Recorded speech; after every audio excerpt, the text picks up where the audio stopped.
All right, this slide got out of place for some reason and really should belong in the hypertension section. What this really shows is the connection between salt concentration and blood pressure, and then the natriuretic proteins that are produced by the heart tissue, or the heart cells. So in terms of hypertension, right, there isn't any single cause, and you can see all of these different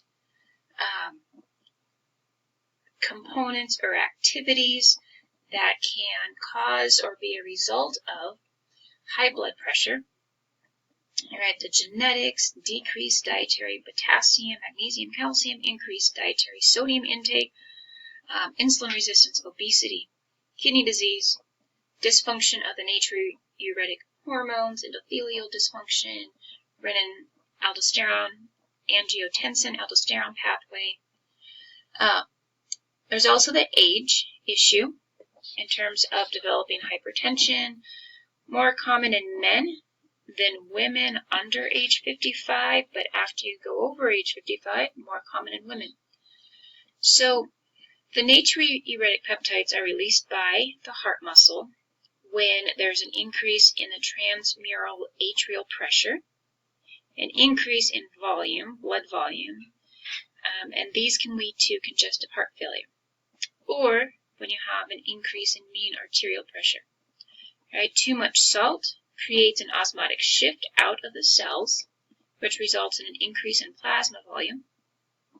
All right, and so what happens is all of these cause a decrease in renal salt excretion, and that creates the shift in the pressure of the natriuresis relationship, and that causes the heart to secrete more natriuretic proteins. All right, so moving on, possibly.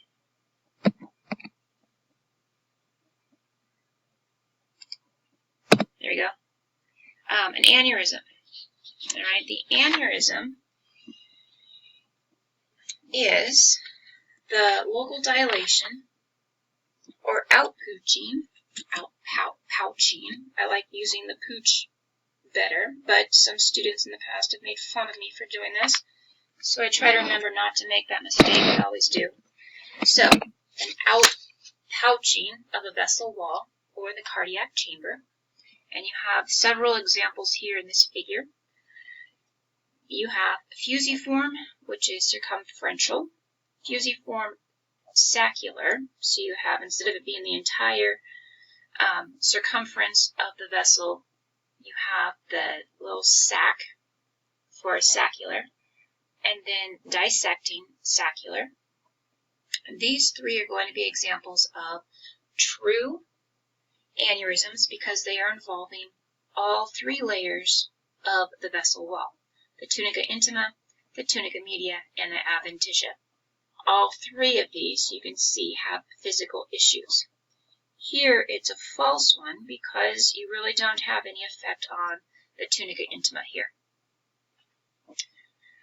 So in terms of aneurysms in general, the aorta is very susceptible to aneurysms, being accounting for about 3/4 of aneurysms. And what happens is an increase in hypertension or the development of hypertension increases one's risk for an aneurysm. It also increases the risk for atherosclerosis because of that inflammation and the potential of leading to damage of the endothelium. Also, there can be issues of connective tissue diseases or collagen diseases such as Marfan syndrome that causes an abnormality in the development of the different layers of the vessel walls. So with Marfan syndrome, a person can have this undiagnosed disease and not be diagnosed until it's too late, say when that person develops an aortic aneurysm and then it ruptures and the person passes because of that. So in general, what occurs with an aneurysm is that there are degenerative changes that create a focal weakness. Right here in this vessel wall, there's going to be a weakness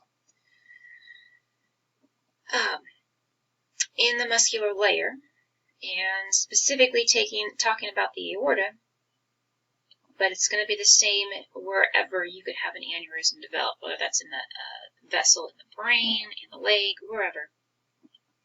For the fusiform aneurysms, all three layers are stretched outward to create this bulge, right, affecting the complete circumference of that aorta. Pressure from the blood pulsing through continues to weaken that area that's already potentially damaged, and the aneurysm increases in size. In the case of a dissecting aneurysm, there is a break in these first two layers, and then blood moves into the area between the tunica media and the adventitia and allows blood to pool there and stretch and weaken the adventitia specifically. A lot of times aneurysms are not diagnosed until the point of rupture, and depending on how big that aneurysm is, how fast the bleed is, a person can be treated for it and saved, or it can actually be fatal in just a couple of moments. Alright, so blood or a thrombus formation and an embolism. Thrombus formation is generally due to blood stasis, a lack of movement, and then pooling of that blood. Can be caused by an infection, trauma, obviously immobilization, low blood pressure, and the problem is going to be that the blood clot continues to grow until it clogs the artery or the vein. And the definition of a thrombus is that it's a blood clot that remains attached to the vessel wall. And the location can be anywhere.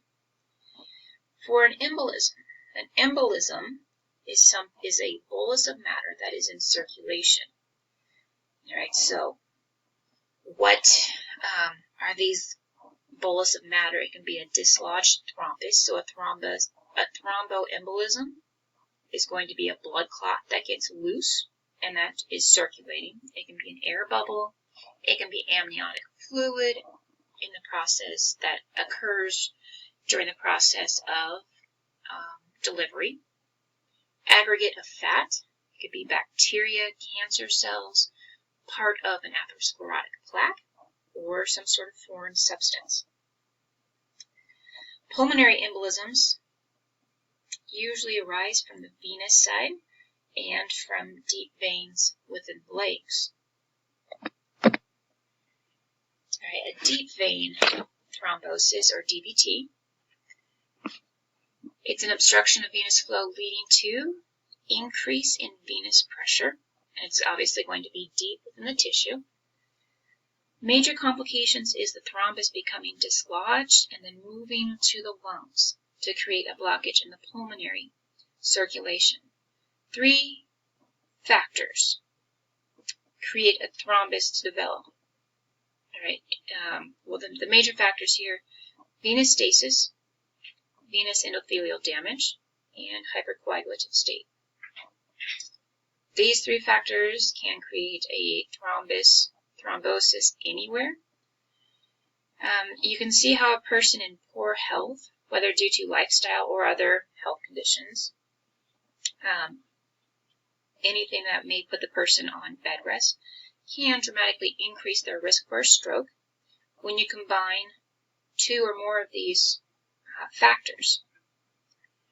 Now, just a side note,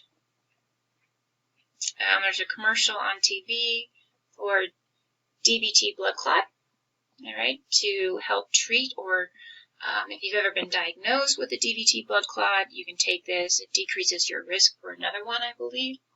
But it irritates me when I hear the commercial, because it's not doesn't say when a person has suffered from a DVT. It's a DVT blood clot.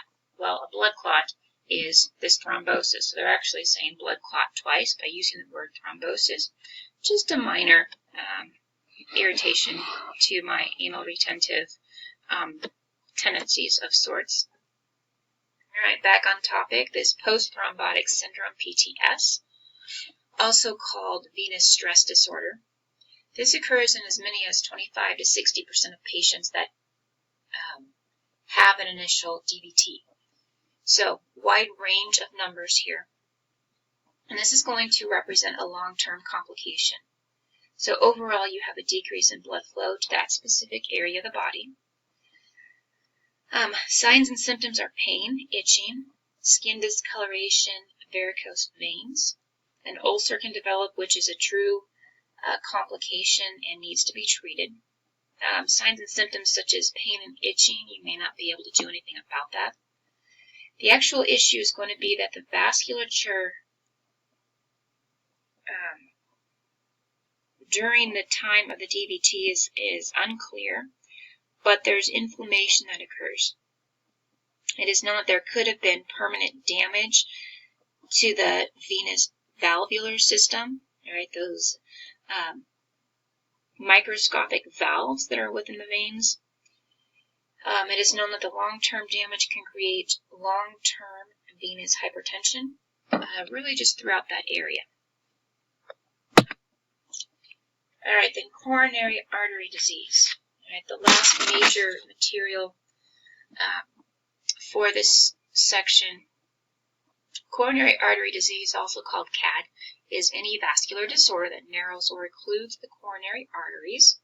Most common cause of coronary artery disease is atherosclerosis. So risk factors, we've already looked at these.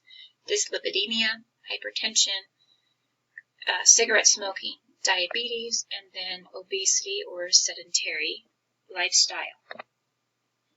So, the cells within this coronary artery disease process, you have myocardial ischemia. Excuse me. This is local temporary deprivation of coronary blood supply.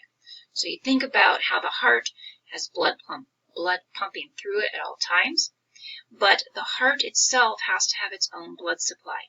So you see where you have this myocardial ischemia event, coronary vasoconstriction, you have pinching off for whatever reason of the blood flow to this area of the heart, muscle itself, and so then you have this myocardial ischemia. The cells remain alive, but they're not functioning. So here you see this, help me, I'm still alive. The result of this in the moment of this event is going to be chest pain. All right, the key factor is time. The magic number is 20 minutes.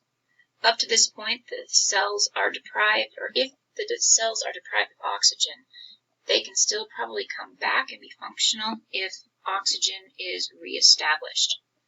After this time, for sure by the 25-minute mark, you can have death or will have death of those cells and permanent damage or scarring to the heart tissue.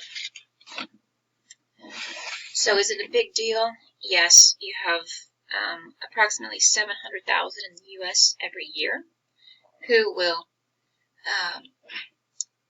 have one of these myocardial events. That's about 1 every 26 seconds. And of the 700,000 who have an initial myocardial infarction, 500,000 will have a second or more.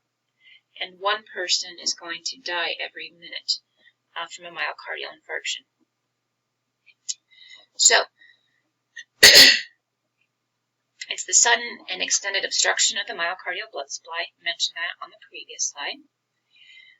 Most often involves the left ventricle.